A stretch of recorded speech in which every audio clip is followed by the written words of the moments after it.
tidak sempat untuk beribadah. Beribadah pun tidak khusyuk. Sekarang kita bisa bertanya pada diri kita sendiri.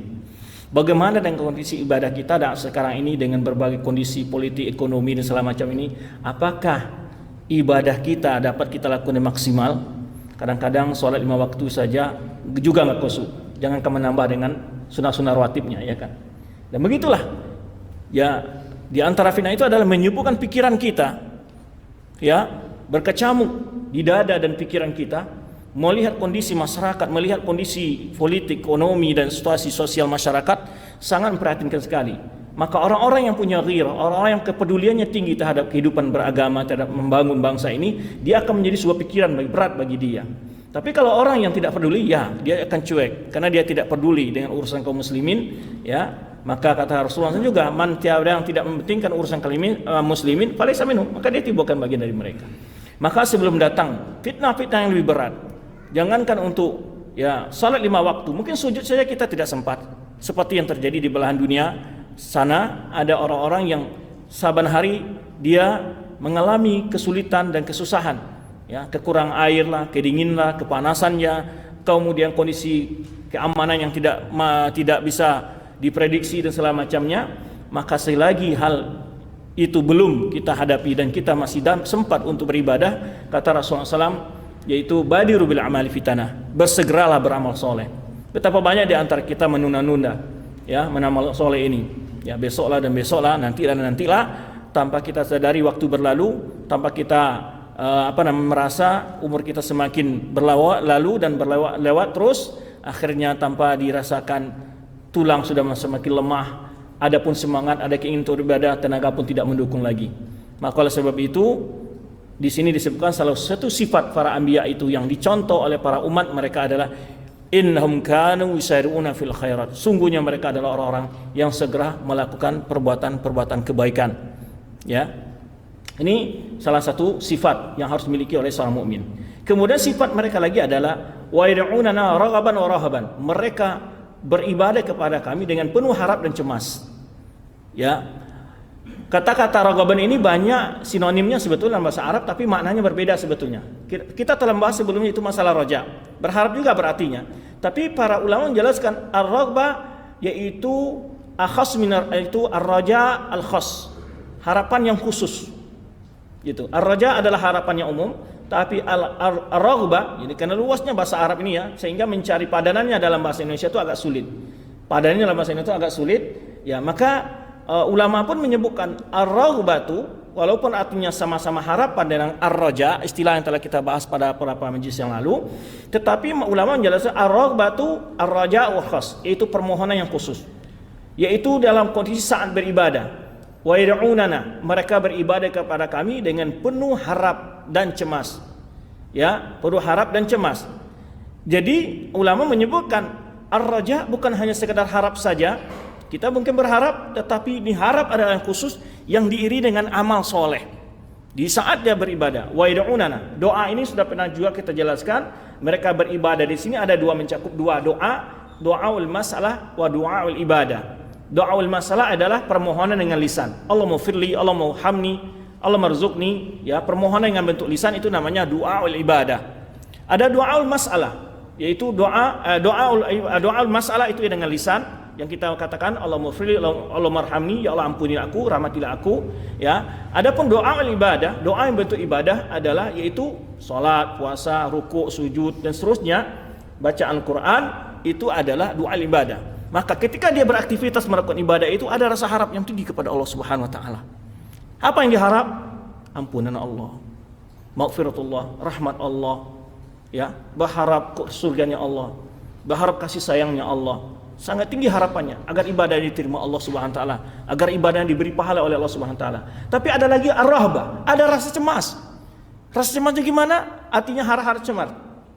Yaitu takut jika Allah tidak mengampuni, takut dengan azab Allah Subhanahu wa taala.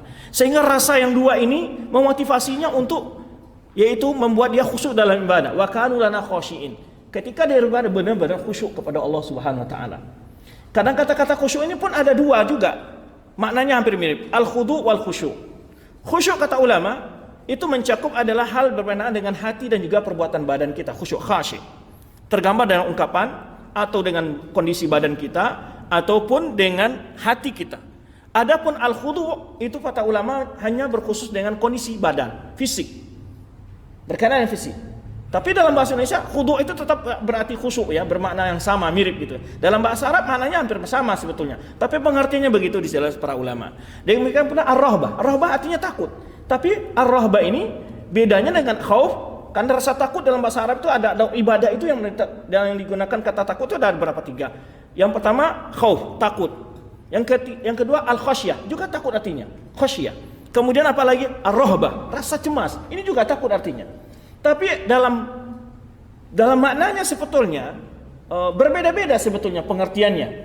Ya, tadi kalau dikatakan ar-raghbah, istilah raghbah tadi itu udah ada raja al-khas, maka rahbah juga al-khawfu khas. Al-khawfu khas. Ya, rasa takut yang lebih khusus itu. Rasa takut lebih khusus. Maka ulama menyebutkan kalau khauf itu mungkin semua orang bisa takut dengan azab Allah saja. Tapi al-rahbah, rasa takut ini yang dicampur adalah rasa pengagungan. Ya, belum tentu kita takut membuat kita kagum kan? Mengagungkan dan tunduk kepada perintahnya, ini ada nilai rahbah. Rahbah. Ya, membawa dia taat kepada Allah. Jadi kalau al-khauf saja, mungkin dia takut dengan neraka saja. Maka ulama menyebutkan, maka al-khasyah, al-khauf, war-rahbah itu berbeda-beda pengaplikasian dalam ibadah kita, tergantung bagaimana kondisi seorang tadi dalam beribadah kepada Allah Subhanahu wa taala. Jadi begitu banyaknya makna ibadah, gambarannya, dan itu semuanya amalan hati. Itu semuanya amalan hati. Dan itu oleh sebab itu kita lihat ya, bagaimana hati ini sebetulnya memiliki sekumpulan amalan yang perlu kita ketahui, yang perlu kita ikhlaskan kepada Allah Subhanahu wa taala. Maka rasa harap kita yang terbesar bukan kepada makhluk. Apa yang bisa diberi makhluk? Jangan untuk memberi orang lain, makhluk sendiri juga berharap kepada Allah Subhanahu wa taala. Dia bisa memberi apa? Ya.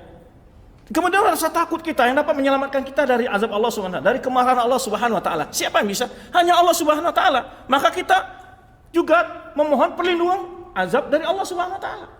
Ya. Maka bukan pergi ke makhluk Allah Subhanahu wa taala. Kita takut bahaya, bukan datang ke memberikan sesajian kepada pohon besar, batu besar, atau melemparkan sesajian kepada gua, gunung, segala macam. Kan itu rasa takut yang ada. Kenapa? Ya mestinya harus kita arahkan rasa itu kepada Allah Subhanahu wa taala. Kenapa kita beri kepada makhluk? Bahkan pada makhluk-makhluk yang mati. Ya, jangankan untuk melindungi orang lain, dirinya sendiri tidak. Maka dikisahkan ada seorang musyrikin itu, dia melihat bicara ini anjing mengincingi berhala. Lalu dikatakan, tabban li alihatin. Celakalah Tuhan, dikencing oleh anjing, enggak bisa ngelak dia. Tuhan apa namanya? Ya kan? Maka disebutkan juga dalam Al-Qur'an ya, umpamanya bagaimana lemahnya sesembahan orang musyrikin itu, seandainya lalat ya, kencing atau mengambil sebagian dari badannya patung itu, enggak bisa dia menyelamatkan dirinya. Lalat saja yang lemah gitu, apalagi yang lebih besar. Nah, ini kalau kita berpikir, maka seperti disebutlah orang-orang yang berbuat syirik tadi orang jahiliyah. Jahilnya di situ. Jahilnya kepada Allah Subhanahu wa taala, bukan dalam perkara bisnis. Kalau masalah kehidupan dunia, wah lebih canggih umat dahulu. Mana yang bisa menyaingi arsitektur di masa kaum Samud membuat istana dengan dari batu gunung? Ya, mana yang lebih canggih dengan bagaimana kalau perkapalan yang dibuat di masa Nabi Nuh dan segala macamnya. Banyak mereka yang hebat-hebat. Perdagangan kalau di masa jahiliyah mereka berdagang li ila fi Quraisy ya, ila fihim rihlata syita'i was-sayf. Mereka berdagang musim panas dingin ke Yaman dan ke Syam. Bukan bodoh dalam sisi perdagangan bisnis. Kebodohan itu adalah kebodohan dalam masalah agama dan akidah. Sekarang kita lihat dunia, banyak negara maju. Jepang, Amerika, Belanda, macam-macam. Prancis, Jerman memiliki banyak mereka yang cerdas. Tapi ketika berbicara masalah akidah, keyakinan yang membuat dia bebas dari kesyirikan, enggak cerdas dia. Karena kecerdasan iman berbeda dengan kecerdasan logika. Nah, di sini kita harus merasakan betapa nikmat besarnya iman, yang mana otak kita diberi petunjuk oleh Allah Subhanahu wa taala untuk memahami akidah, memahami iman itu. Nah, ini dijelaskan ya, wa kanu lana khasyin, dan mereka benar-benar khusyuk dalam ibadahnya. Tentu ini terdapat motivasi ya dalam salat, dalam ibadah kita ya, kita khusyuk dalam doa kita Demikian mereka dalam beribadah. Maka ini adalah ibadah. Ibadahnya para anbiya yang wajib kita contoh. Jasa ar-raghbatu wa su'al wa tadarru ibtihal ma'a mahabbatil usul ila syai'in mahbub. Disebutkan di sini kalau raghbah itu adalah permohonan dengan penuh tunduk, wa ibtihal yaitu merintih, ya, mahabbatil usul, adanya rasa cinta untuk sampai kepada hal yang kita cintai. Fa idza kana yad'u wa 'indahu quwwatun li husul matlubihi fa huwa raghbah. Jika dia memohon, ya, dan di sisinya ada rasa kekuatan keinginan untuk mendapatkan yang diharapkannya, itu adalah raghbah. Warahbah dijelaskan di sini, rasa cemas itu takut tadi adalah al-khauful musmir lil harab, yaitu rasa takut yang membawa untuk lari dari sesuatu yang ditakuti itu, ya. Bahwa khaufun makrunun bil amal, yaitu rasa takut yang diiringi dengan amal. Jadi boleh kita katakan bedanya antara ar-raghbah war raja, antara rahbah dengan khauf. Ar-raghbah yaitu kondisi seseorang saat beramal dan itu memotivasinya untuk khusyuk dalam ibadah tadi. Kemudian pula rahbah ketika dia mohon perlindungan kepada Allah dengan penuh khusyuk dia memohon, yaitu diikuti dengan amal. Ya, itu diikuti dengan amal.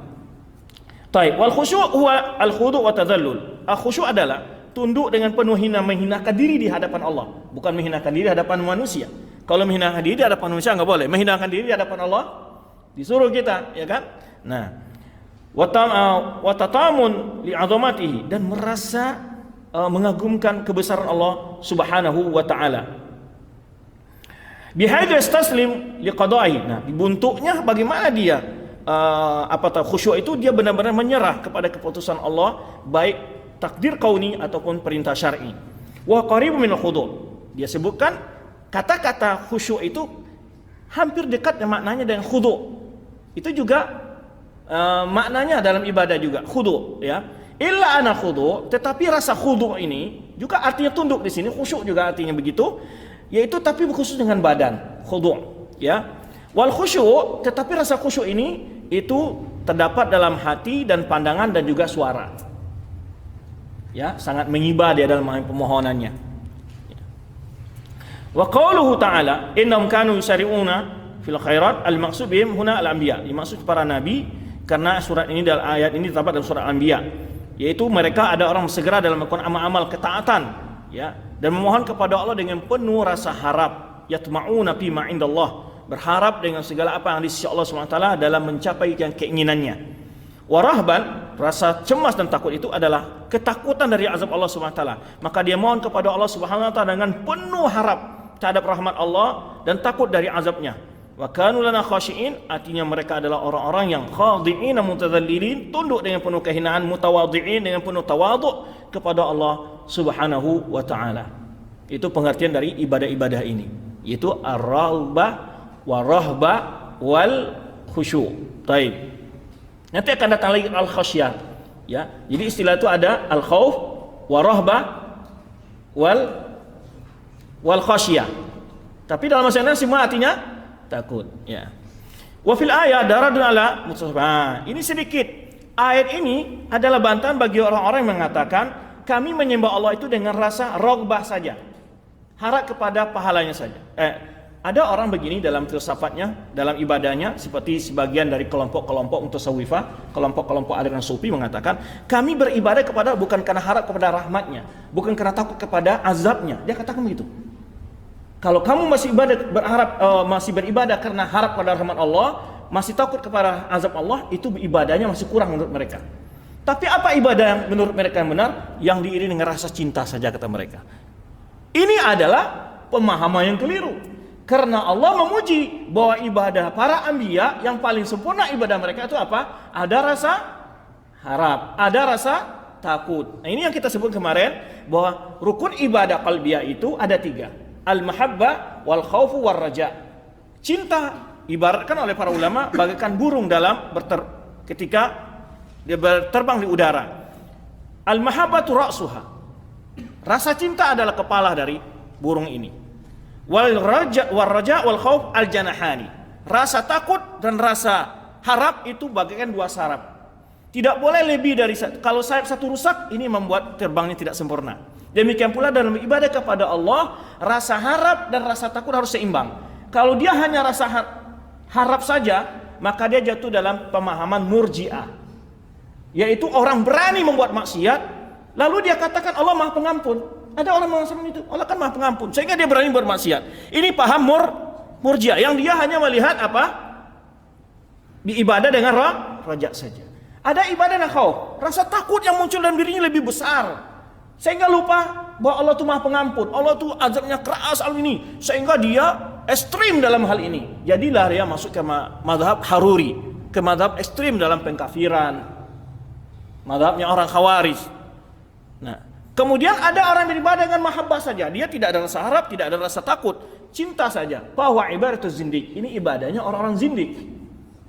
Ya, sampai dia katakan yang penting Allah cinta kepada saya walaupun Allah masukkan saya ke dalam neraka. Dia katakan begitu, bahwa aku beribadah kepadamu bukan karena takut dengan azabmu, bukan harap pada rahmatmu.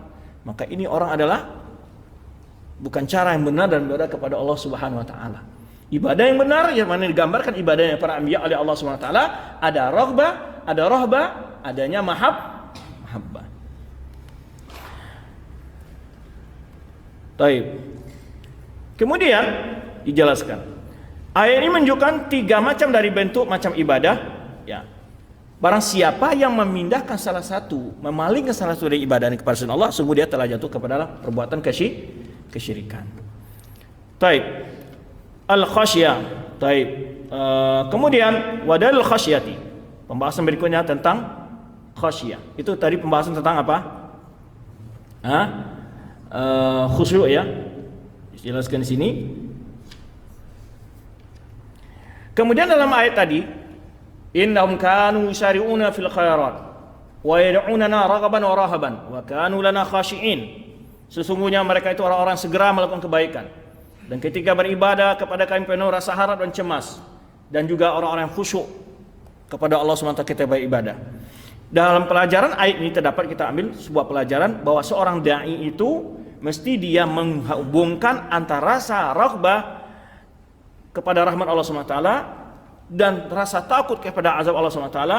Kemudian wa ala fadl khusyuk fil ibadat, menunjukkan bagaimana wajibnya khusyuk dalam ibadah, terutama dalam salat dan doa.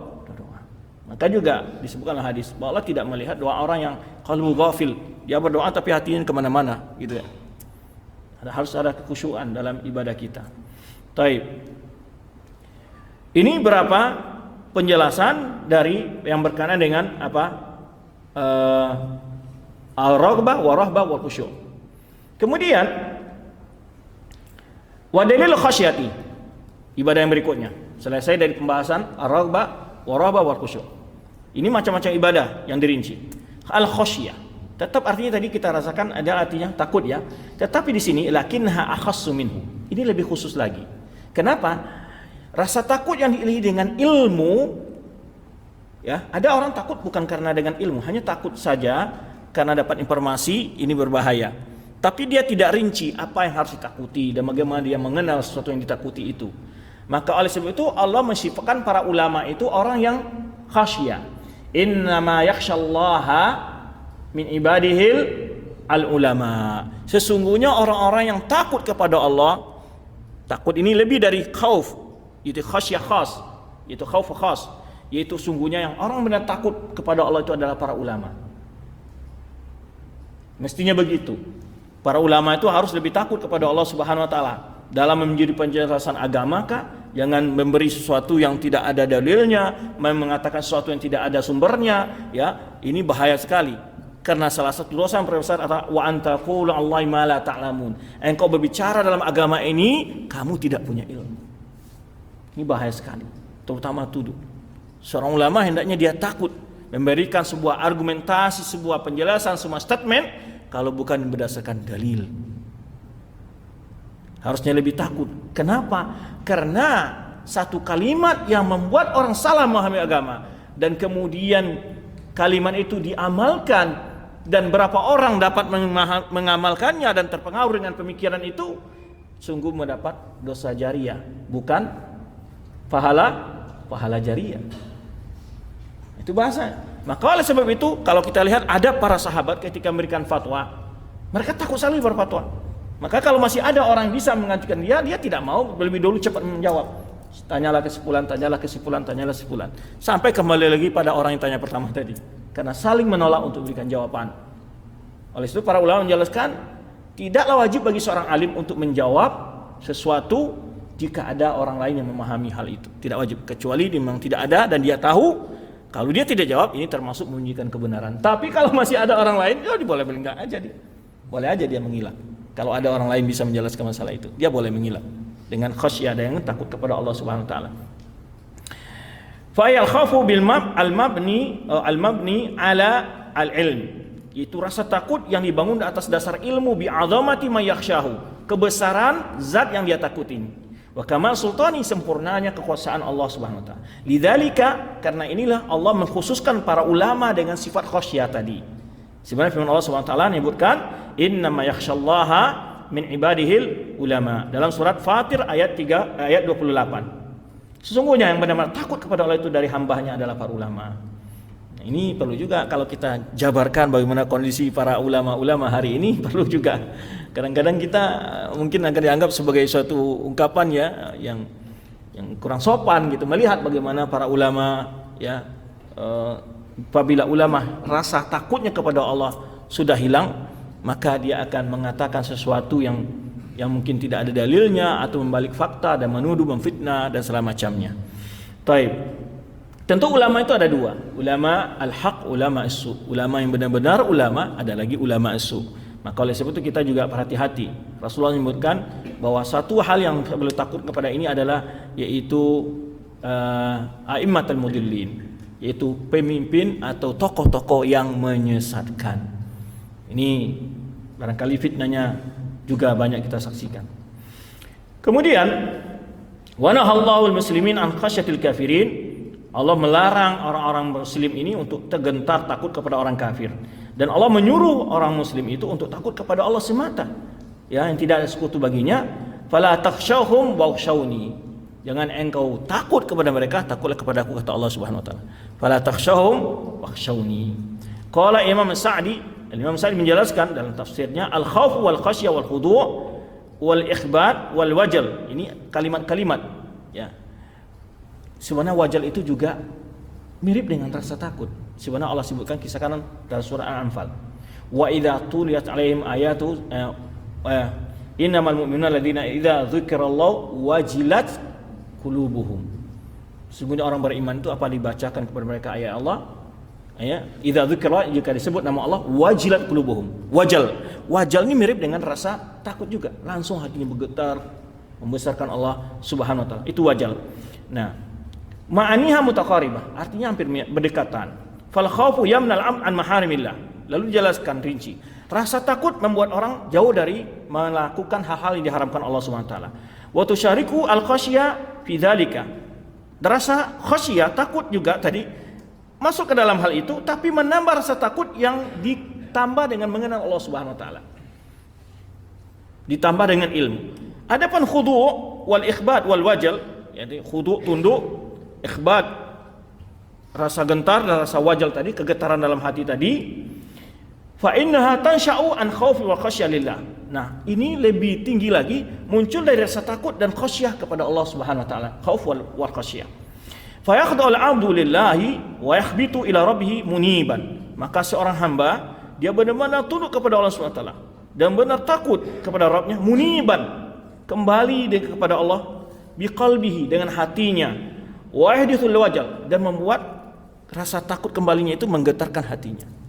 Kan ada orang ya, ketika dia benar-benar takut kepada Allah, mendengar ayat-ayat dibacakan, ya, dan terenung oleh dia bagaimana kebesaran Allah dan bagaimana dia ketika menghadapi hisab di hari akhirat, membuat dia merinding. Istilah wajal itu merinding, ya, merinding badannya ketika rasa itu, takut itu muncul dalam dirinya, sehingga kadang-kadang membawanya untuk menangis hal itu. Ini level dari sebuah ubudiyah yang tinggi, ya. Maka disebutkan tadi innamal mu'minuna alladzina idza dzukirallahu wajilat qulubuhum wa idza tuliyat 'alaihim ayatuhu zadatuhum imana wa 'ala rabbihim yatawakkalun. Nah, ini hal-hal seperti ini yang Allah ceritakan ini, mestinya kita berpikir, ya, pernah nggak kita mendapatkan rasa wajal itu? Pernahkah kita merasakan rasa khauf, rasa khasyah, rasa rasa rohbah itu? Ya, pernah nggak kita merasakan ketika beribadah kepada Allah Subhanahu Wa Taala? Ya, terutamanya mungkin di malam hari, ya kita qiyamul lail, bertahajud, ya itu akan sangat mudah rasa itu timbul. Ya, ketika kita berdiri dengan sendiri dan membayangkan bagaimana kalau di sini di dunia masih ada lampu segala macam, ya ketika kita mencoba beribadah kepada Allah, terbayang bagaimana kehidupan di akhirat, kita menyendiri di dalam kubur, ya, menyendiri dengan hisab kita dan segala macamnya. Sungguh hal itu akan membuat kita timbul rasa tadi, rasa ingin betul mengadu kepada Allah SWT, ingin benar-benar memintakan ampunan atas segala dosa kita. Tergambar oleh kita bagaimana tiada yang bisa membantu dan menolong kita di akhirat kelak terhadap dosa-dosa kita kecuali hanya ampunan Allah Subhanahu wa Ta'ala. Jadi kita berbicara seperti ini, kita hendaknya mencoba sampai pada titik itu yang disebut dengan al-wajal wal ikhbat. Ya, ini ibadah qalbi.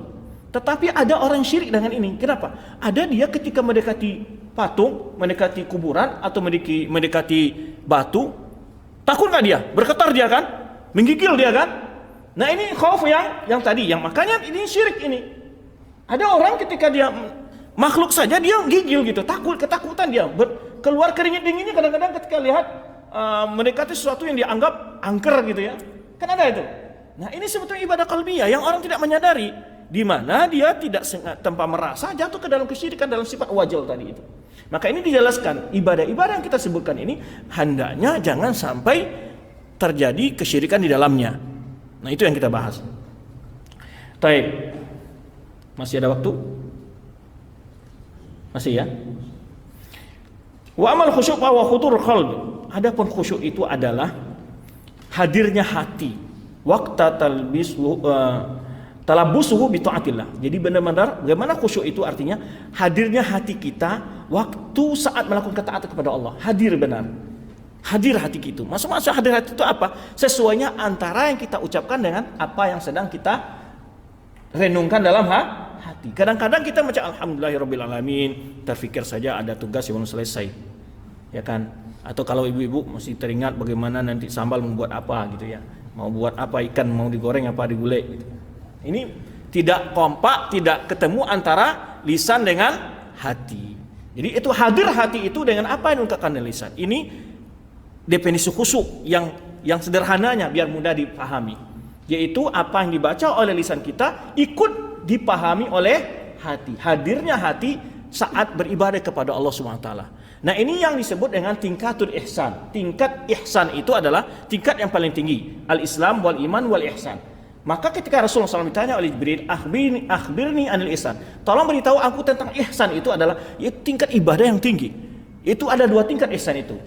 An ta'budallaha ka'annaka tarahu fa illam takun tarahu fa innahu yarak. Engkau beribadah kepada Allah seakan-akan engkau melihatnya. Seakan-akan, bukan melihatnya, seakan-akan engkau melihatnya. Kalau tidak, yakinlah Allah saat itu sedang melihatmu. Nah, ketika kita beribadah, ketika kita berdoa, ketika kita memohon, kita membaca doa, apapun bentuk aktivitas ibadah kita, mestinya rasa itu timbul dalam diri kita, bahwa Allah mendengar, bahwa Allah menjawab doa kita. Ya, seperti disebutkan dengan dialog soal Fatihah. Ya Allah menjawab setiap bacaan itu. Majanani Rabbi wa hadza baini wa baina 'abdi wa li 'abdi ma sa'al. Itu dijawab di setiap bacaan Fatihah tadi. Maka kenapa kadang-kadang kita tidak mendapatkan ketenangan manisnya ubudiyah kepada Allah? Karena kita belum sampai pada tingkat merasakan ihsan tadi itu. Sehingga selalu merasakan ubudiyah kita kepada Allah itu selalu merupakan sebuah tugas yang membebankan. Padahal ulama dan para anbiya merasakan ubudiyah kepada Allah itu sesuatu yang sangat manis. Dan surganya para ubadullah, hamba Allah yang soleh itu adalah ketika beribadah kepada Allah, dia merasakan manisnya. Maka Rasul mengatakan, dzaka ta'mul iman, akan merasakan manisnya iman. Jadi iman itu ada rasa manisnya. Ada rasa manisnya. Cuman kita pertanyakan sekarang, sudah berapa lama kita mengaku sebagai seorang beriman, tapi pernahkah kita merasakan manisnya iman itu? Bagaimana merasakan? Antum barangkali di bulan Ramadan sangat dekat itu merasakan manisnya iman. Bagaimana bahagianya ketika kita selesai puasa dan berbuka. Ada rasa gimana rasanya? Nggak bisa ditakbir bagaimana rasa bahagia kita. dalam ubudiyah kepada Allah Subhanahu wa taala. Di bulan Ramadan itu amat dekat itu rasa itu. Tetapi tidak berarti sempurna kita mampu meraihnya. Maka perlu ditambah dengan ilmu. Maka semakin bertambah ilmu seseorang dalam berubudiyah kepada Allah, dia akan semakin dekat mengenal tingkat ihsan ini. Dia benar-benar dekat kepada Allah. Terasa benar dia berdialog dan berbicara dengan Allah Subhanahu wa taala dalam ubudiyahnya. Nah, ini barangkali yang jarang kita rasakan. Sehingganya para ibadah-ibadah ulama dulu, kenapa mereka rajin beribadah, rajin membaca Al-Quran? Karena mereka merasakan manisnya. Mereka merasakan manisnya. Tenang jiwanya, tenang pikirannya. Kemudian, ya nggak bisa ditabir memang. Karena itu perasaan, nggak bisa dirasakan. Coba ya, antum puasa Senin Kamis, ya, agak berapa bulan, 6 bulan tuh rutin. Kemudian rutin juga qiyamul lail gitu ya. Kemudian antum di pagi hari akan terlihat bagaimana oleh orang. Akan terasa bagaimana jiwa ini rasanya lega sekali. Lega nggak bisa digambarkan. Ya, sering baca Al-Quran, antum akan dapatkan itu. Tidak pernah keluh kesah dengan berapa hal-hal dunia ini. Ya, kemudian mendapatkan urusan-urusan dipermudah oleh Allah Subhanahu Wa Taala. Karena Allah sudah janjikan, wa may yattaqillaha yaj'al makhraja wa yarzuqhu min haitsu la yahtasib. Orang bertawakal kepada Allah, Allah berikan dia jalan keluar dari masalah hidupnya, dan Allah beri rezeki dari arah yang tidak dia pernah prediksi. Ini yang kadang-kadang keyakinan kita ini kurang. Sehingga kita belum pernah merasakan manisnya iman itu. Dan belum pernah merasakan manisnya ubudiyah kepada Allah Subhanahu wa taala. Apa yang membuat itu? Yaitu tadi, adanya khosyah, ada wajal, ada rohbah, ar-rohbah, ya, rasa cinta yang begitu tinggi kepada Allah Subhanahu wa taala sangat memotivasi untuk khusyuk dalam beribadah kepada Allah Subhanahu wa taala. Baik. Kemudian yaitu hadirnya hati saat melakukan ketaatan kepada Allah. Wa sukuna zahirihi wa batini. Tenangnya lahir dan batin. Maka di suatu saat Rasulullah melihat ada orang yang salatnya selalu megang-megang janggutnya. La khashi'a qalbu la khashi'at apa? Jasadu aw badanu.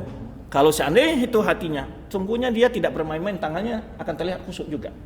Makanya kelihatan orang yang khusyuk itu langsung tergambar dalam tikar. Terlihat banget dia melakukan sebuah kondisi khusyuknya. Nah, kadang-kadang kita enggak ya kan, sedang ini, HP ini dari mati belum teringat, macam-macam ya kan, macam-macam lah teringat. Nah, ini gambarannya. Ada sukun zahirnya terlihat juga, itu khudu'. Fahadha khusyuk khas, ini adalah khusyuk yang khusus. Ada pun khusyuk yang selalu, yaitu wasful khas bil mu'min. Dia khusyuk bukan ibadah saja. Dalam berbagai kondisi dia ada rasa khusyuk di dalam hatinya.